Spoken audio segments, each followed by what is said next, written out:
열왕기상 2장 1절에서 12절. 다윗이 죽을 날이 임박하매 그의 아들 솔로몬에게 명령하여 이르되, 내가 이제 세상 모든 사람이 가는 길로 가게 되었노니 너는 힘써 대장부가 되고 내 하나님 여호와의 명령을 지켜 그 길로 행하여 그 법률과 계명과 율례와 증거를 모세의 율법에 기록된 대로 지키라. 그리하면 내가 무엇을 하든지 어디로 가든지 형통할지라. 여호와께서 내 일에 대하여 말씀하시기를, 만일 내 자손들이 그들의 길을 삼가 마음을 다하고 성품을 다하여 진실이 내 앞에서 행하면 이스라엘 왕위에 오를 사람이 내게서 끊어지지 아니하리라 하신 말씀을 확실히 이루게 하시리라. 수르야의 아들 요압이 내게 행한 일, 곧 이스라엘 군대의 두 사령관 넬의 아들 아브넬과 여델의 아들 아마사에게 행한 일을 내가 알거니와, 그가 그들을 죽여 태평시대에 전쟁의 피를 흘리고 전쟁의 피를 자기 허리에 띤 띠와 발에 신은 신에 묻혔으니 내 지혜대로 행하여 그의 백발이 평안히 스올에 내려가지 못하게 하라. 마땅히 길르앗 바르실레의 아들들에게 은총을 베풀어 그들이 내 상에서 먹는 자 중에 참여하게 하라. 내가 내 형 압살롬의 낯을 피하여 도망할 때에 그들이 내게 나왔느니라. 바울인 베냐민 사람 게라의 아들 시므이가 너와 함께 있나니 그는 내가 마하나임으로 갈 때에 악독한 말로 나를 저주하였느니라. 그러나 그가 요단에 내려와서 나를 영접함으로 내가 여호와를 두고 맹세하여 이르기를, 내가 칼로 너를 죽이지 아니하리라 하였노라. 그러나 그를 무죄한 자로 여기지 말지어다.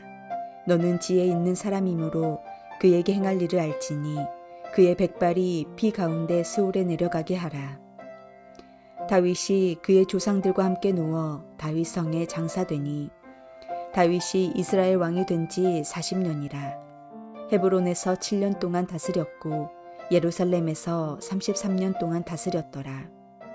솔로몬이 그의 아버지 다윗의 왕위에 앉으니 그의 나라가 심히 견고하니라. 오늘의 본문은 솔로몬에게 남기는 다윗의 유언입니다. 파란만장한 삶을 살았던 사람 다윗이 남기는 유언은 어떤 것입니까? 먼저 그는 개인적으로 유언합니다. 다윗은 솔로몬에게 하나님의 말씀을 따라 행하기만 하면 하나님께서 이 나라를 견고하게 하실 것이라고 약속합니다. 이것은 열왕기서 전체의 메시지이기도 합니다. 열왕기서는 왕들이 하나님의 말씀을 떠나 살았기에 망했다는 사실을 충분한 근거를 통해 보여줍니다. 또한 이어지는 공적인 유언이라고 할 수 있는 5절부터 9절까지 말씀에서 요압, 바실레의 자손들, 시므이에 대한 대우에 대한 것들을 남깁니다. 다윗의 유언대로 요압과 시므이는 솔로몬에 의해 처형되었고 바실레의 자손들에게는 은혜가 베풀어졌습니다. 다윗이 솔로몬에게 남겼던 유언은 두 가지입니다. 첫째로 다윗은 솔로몬에게 너는 힘써 대장부가 되라고 유언합니다.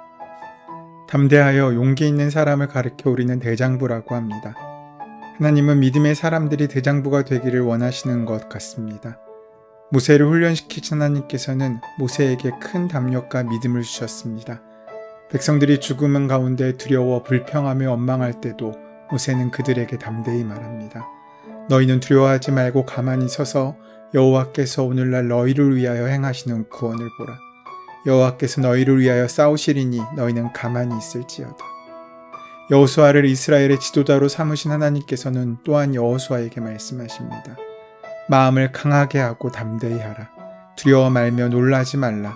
내가 어디로 가든지 내 하나님 여호와가 너와 함께 하느니라. 다윗에게도 마찬가지입니다. 여호와는 나의 빛이요 나의 구원이시니 내가 누구를 두려워하리요. 여호와는 내 생명의 능력이시니 내가 누구를 무서워하리요. 이사야 선지자를 통해서도 하나님은 말씀하십니다. 두려워 말라. 내가 너와 함께함이라. 놀라지 말라. 나는 내 하나님이 됨이라. 내가 너를 굳세게 하리라. 참으로 너를 도와주리라. 참으로 나의 의로운 오른손으로 너를 붙들리라. 우리가 힘써 대장부가 되라고 말씀하시는 그 하나님의 말씀을 볼 때 그것은 육신적인 강자와 육체적인 강력함을 가지라고 요구하시는 것만이 아님을 우리는 알 수 있습니다. 물론 육신적으로 강한 자가 되는 것은 참으로 좋고 귀한 일입니다. 그러나 그리스도인들은 육신적인 강자이기보다는 영적인 강자가 되어야 합니다. 세상에 작은 것이 다 약한 것은 아닙니다. 세상에 작은 것이지만 오히려 강한 것을 더 두렵게 만드는 존재들이 있습니다. 예를 들어 모기는 사자에게 공포심을 준다고 합니다. 거머리는 코끼리에게 공포감을 주고 파리는 정갈에게 공포감을 주며 거미는 매에게 공포감을 느끼게 한다고 합니다. 아무리 크고 힘이 센 자라고 할지라도 항상 그가 막강한 것만은 아닙니다. 아주 작고 사소한 것 가운데 그 약점을 드러낼 때가 있고 그 작고 사소한 유혹 가운데 넘어져 실패할 때도 있다는 것입니다. 우리가 사는 세상은 결코 만만하지 않습니다. 강한 자 위에 더 강한 자가 있기 마련입니다. 용기 있고 담대하게 세상에 나가지 않으면 안 됩니다. 소심하게 약해 빠져가지고는 아무것도 이룰 수 없습니다. 우리가 작아도 괜찮습니다. 작은 존재이지만 오히려 강한 자를 무너뜨리고 두렵게 할 수 있는 은혜와 능력이 우리에게 있기 때문입니다.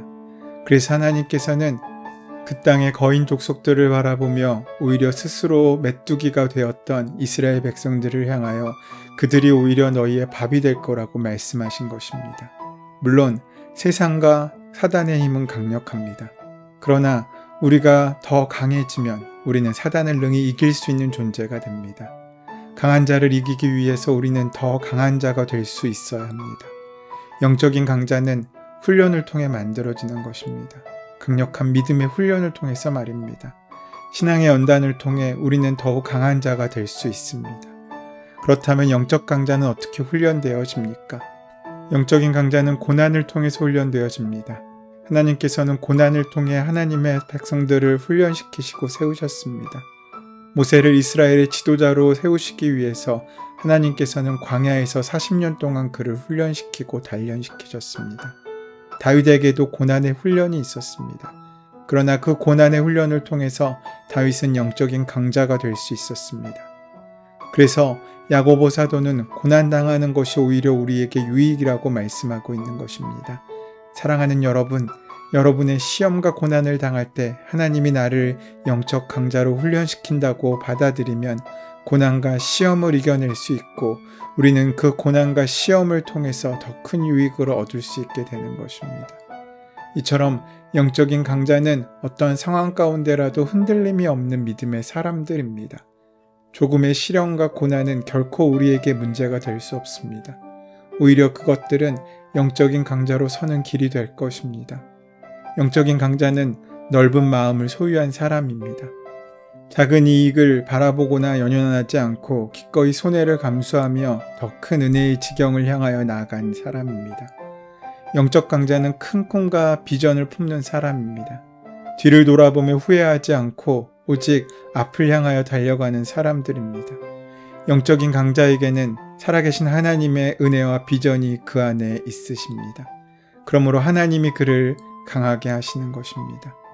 하나님께서는 우리 안에 영적 강자가 될 수 있는 가능성을 주셨습니다. 하나님께서 함께 하시면 우리는 얼마나 놀랍고 능력 있는 존재가 되는지 모릅니다. 아무리 보잘것없는 존재라고 할지라도 주님께서 그 손으로 붙잡고 고치시면 우리는 달라집니다. 그래서 다윗은 솔로몬에게 두 번째로 하나님의 말씀을 지키라고 유언합니다. 우리의 문제는 말씀이 없는 것이 아닙니다. 하나님의 말씀은 날마다 우리에게 가득하지만 그 말씀을 지키지 않고 순종하지 않는 것이 문제입니다. 우리 모든 삶의 실패의 원인이 바로 여기에 있습니다.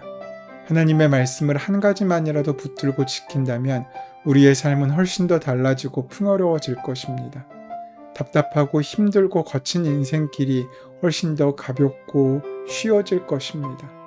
하지만 우리가 그 말씀을 듣지 않고 우리의 고집대로 나아가기에 우리는 고난의 길, 광야의 길을 끝없이 걷고 있는 것인지도 모릅니다. 힘들고 험한 여정이 문제가 아닙니다. 문제는 우리가 아무리 힘들어도 바른 방향 가운데 있다면 그 길은 끝날 것이기 때문입니다. 진짜 어려움은 우리가 아무리 편안한 길에 있다고 할지라도 그 길의 방향을 잃어버리는 바로 그 순간입니다. 하나님께서 오늘 그 말씀을 따라 길을 걷는 우리가 되기를 원하십니다. 얼마나 편한 길인지를 살펴볼 것이 아니라 우리가 바른 방향을 향해 나가고 있는지를 살펴보는 것이 훨씬 더 중요하다는 것입니다. 다윗은 그의 사랑하는 아들인 솔로몬이 더욱 하나님의 은총을 받고 살기를 원했습니다. 누구보다 큰 값을 치르고 얻은 아들이었기 때문입니다. 그래서 다윗은 솔로몬에게 힘주어 말했을 것입니다. 하나님의 말씀을 잘 지켜라. 그리하면 무릇 무엇을 하든지 어디로 가든지 형통할 것이다. 목사의 소원은 성도가 잘 되는 것입니다. 가장 큰 기쁨은 성도의 삶 가운데 하나님의 형통함이 임하는 것입니다. 그러하기에 날마다 축복하고 기도하는 것입니다. 사랑하는 여러분, 하나님의 말씀을 잘 지켜 행하십시오. 오늘 우리에게 허락하신 말씀을 마음에 새겨 우리 삶 가운데 적용할 수 있어야 합니다. 그리하면 형통의 은혜가 바로 우리의 삶 가운데 가득하게 될 것입니다. 다윗은 하나님께서 그에게 들려주셨던 말씀을 솔로몬에게 유언하고 있습니다. 만일 내 자손이 그 길을 삼가 마음을 다하고 성품을 다하여 진실이 내 앞에 행하면 이스라엘 왕위에 오를 사람이 내게서 끊어지지 아니하리라 하신 말씀을 확실히 이루게 하시리라. 여기서 우리가 귀하게 들어야 할 말씀을 마음을 다하고 성품을 다하여 진실이 행하면이라는 말씀입니다. 하나님 앞에서 우리의 모습이 이렇게 되기를 소원합니다. 영적 강자는 하나님의 말씀이 그 안에 있는 사람입니다. 대장부가 되는 것은 하나님의 말씀을 지켜서 행하는 실천하에 있습니다. 영적인 강자는 하나님의 말씀을 그 마음과 성품을 다하여 진실이 행하게 되는 것입니다. 이처럼 다윗은 솔로몬에게 왕이 아닌 하나님 앞에 서 있는 개인으로서 지켜야 할 삶의 성공적인 두 가지 원리를 유언하고 있습니다. 그것을 요약한다면 담대함과 순종입니다. 모세도 여호수아에게 강하고 담대하라고 유언을 남겼고 바울도 고린도 교인들에게 깨어 믿음에 굳게 서서 남자답게 강건하라고 권면했습니다. 그런데 담대함은 교만함과 같은 뿌리를 가지고 있습니다. 둘 다 겁이 없고 용감합니다. 둘 다 믿는 구석이 있고 용기가 있어야 하는 것입니다. 그러나 이 두 단어가 전혀 다르게 사용되는 결정적인 차이는 한 가지입니다. 누구 앞에서 누구를 근거로 겁없고 용감한가, 누구를 믿고 용기를 내는가에 달려 있습니다. 교만함은 나 자신을 믿고 하나님 앞에서 용감합니다. 교만함은 세상을 믿고 하나님 앞에 겁이 없는 것입니다. 세상에는 쩔쩔매고 돈 앞에서는 떨며 명예 앞에서는 사족을 못 쓰면서도 하나님 앞에서는 고개를 쳐들고 할 말을 다하며 하나님께서 주시는 것은 당연히 여기며 하나님과 약속한 것에 대해서 지키지 못해도 조금도 부끄러워하지 않고 하나님의 심판에 대해서 비웃는 삶을 사는 것입니다. 직장과 상사의 약속에는 시간을 철저히 지키지만 하나님과의 약속의 시간은 소홀히 여깁니다. 그런 용기는 어디서 나오는 것이겠습니까? 반면 담대함이란 하나님을 믿고 세상 앞에서 용감한 것입니다. 하나님을 믿고 세상 앞에 겁없이 맞서는 것입니다. 누구나 담대함을 말하고 순종을 말합니다. 그러나 그리스도인들은 어디서 담대하고 어디서 순종하는지를 아는 사람입니다. 오늘도 우리는 두 가지 선택의 기준 앞에 있습니다.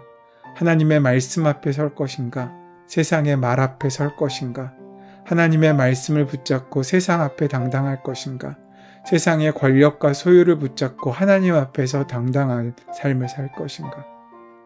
해야 할 것들을 명확히 하고 벌어야 할 것들은 버리지 않으면 우리는 날마다 눈에 보이는 세상에 의존하며 살아갈 수밖에 없습니다. 그러하므로 담대히 대적할 것들은 대적하십시오. 그리고 하나님 앞에서 경외함을 가지고 순종하십시오. 하나님이 세상보다 크신 분임을 기억하십시오. 그분이 창조주이심을 기억하십시오. 바로 그때 우리의 인생에도 다윗이 솔로몬에게 약속하고 하나님께서 다윗에게 약속하신 귀한 형통이 이루어지는 복된 삶을 살게 될 줄 믿습니다. 그 지혜로운 선택을 하는 오늘 하루 되시기를 소원하고 축원합니다. 은혜의 주님, 우리의 인생을 세우시고 우리의 가문을 세우시며 나라를 세우시고 집을 지키시는 분이 하나님이심을 깨닫게 하시니 감사합니다. 이제 그 말씀에 순종하며 세상 앞에 당당히 설 수 있는 우리가 될 수 있도록 역사하시고 함께하여 주시옵소서. 예수 그리스도의 이름으로 기도드립니다. 아멘. 이제 오늘 허락하신 말씀이 나에게 주시는 말씀으로 온전히 만나지기 위하여 주신 말씀을 함께 묵상하시며 기도하시는 시간 가지도록 하겠습니다. 함께 기도합니다.